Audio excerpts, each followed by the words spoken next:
Tragédie à l'aéroport international de Muan en Corée du Sud. Le vol 7C-2216 de Jeju Air s'est posé sans son train d'atterrissage et a explosé sous le choc. Le Boeing 737-800, qui transportait 181 personnes, est sorti de la piste et a heurté un mur en béton avant de prendre feu. Seuls 2 membres d'équipage ont survécu à l'accident et sont soignés pour des blessures qui ne mettent pas leur vie en danger. L'avion a été complètement détruit. Il y avait au total 181 personnes à bord, dont 175 passagers, parmi lesquels 2 ressortissants thaïlandais et 6 membres d'équipage. Les enquêteurs soupçonnent une défaillance du train d'atterrissage probablement causée par une collision avec un oiseau. La tour de contrôle avait émis un avis de collision avec un oiseau quelques minutes avant le crash.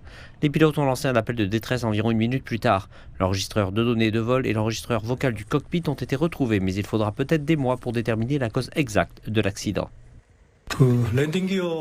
Quant à savoir si le train d'atterrissage était déployé, il est partiellement visible sur la vidéo, mais d'après ce que l'on voit, il ne semble pas être déployé. Cependant, le moment exact et les détails doivent faire l'objet d'une enquête approfondie.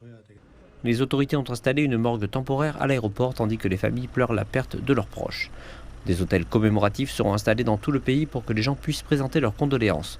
Le président par intérim, Choi Sang-mok, s'est rendu dimanche sur les lieux de l'accident et a appelé à un effort intense pour déterminer les circonstances de la tragédie. Je présente mes plus sincères condoléances à ceux qui ont tragiquement perdu la vie.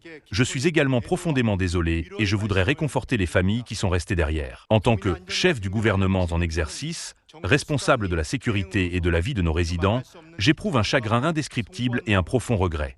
Le gouvernement a fait de ce secteur une zone sinistrée spéciale et a décrété un deuil national de 7 jours en l'honneur des victimes. Certainement, il s'agit du pire accident d'avion jamais survenu sur le sol sud-coréen de l'histoire.